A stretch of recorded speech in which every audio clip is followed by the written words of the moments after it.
Another false narc. What do you call it? Duality? False duality. Um, False choice. It goes like this. Either you are totally wrong and I am totally right and I should be your master, or you think I'm totally wrong and I'm the worst person ever, and yeah. Why do they set it up that way? Either I'm totally wrong, like if I'm talking as the narc, either you think I'm totally wrong and I'm just totally wrong and I'm like Jesus being persecuted by the Romans, or you're totally wrong and you need me to just be your master. The reason they set it up this way is because to the narcissist, negative and positive attention, they have to have attention on them at all times. It's not even a choice. They can't just not have attention on them. That doesn't work for them. Their nervous system literally can't function without the serotonin, as I mentioned, but that the only way they can get it is by having attention on them in some form. So positive and negative attention are the same to them. Whatever. Just attention. That's what they need. So either they have to think of themselves as like, you think I'm completely wrong and I'm totally being persecuted and left out and my life is the most horrible thing ever, or you're totally wrong and I've always been right and I've always been better than you and I'm the greatest person ever. Like, it's like they can oscillate between these two extremes so easily, and it seems kind of strange to somebody that has a normal nervous system, and it can be very exhausting. But the reason is they need to keep you in this loop of having attention on them and also trying to prove something, trying to engage you in some way.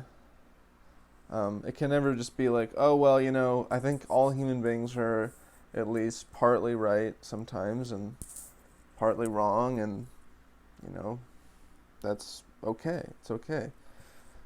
Sometimes we do the right thing, sometimes we make a mistake, sometimes we do a great thing and we totally knock it out of the park and we do a great job. They can't accept any narrative that's reasonable.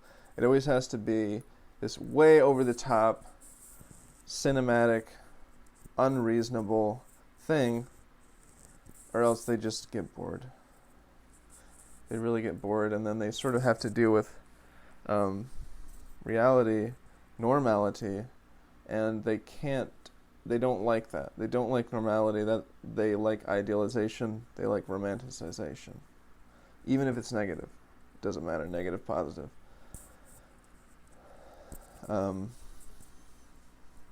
But the reality is, we're all flawed, and we're all sort of a mixture of mistakes and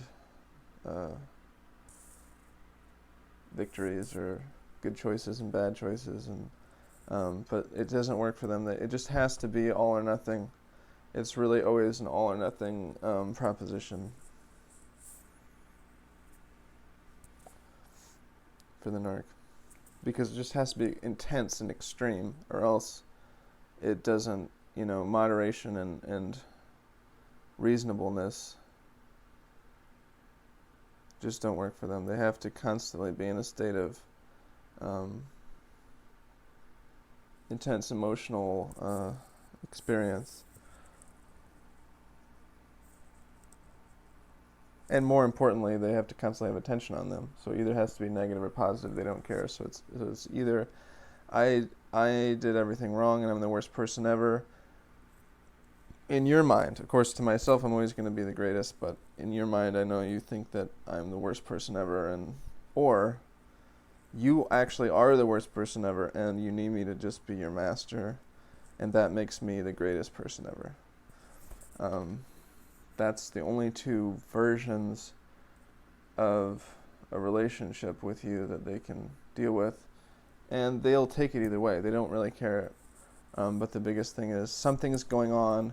I'm at the center of it. Oh my gosh, oh my gosh, oh my gosh, everybody. Oh my gosh, look at me. Oh my gosh. That's the feeling that they're always trying to continue to maintain. And it doesn't matter if the oh my gosh is because of how great I am, or if the oh my gosh is because of how terrible I am.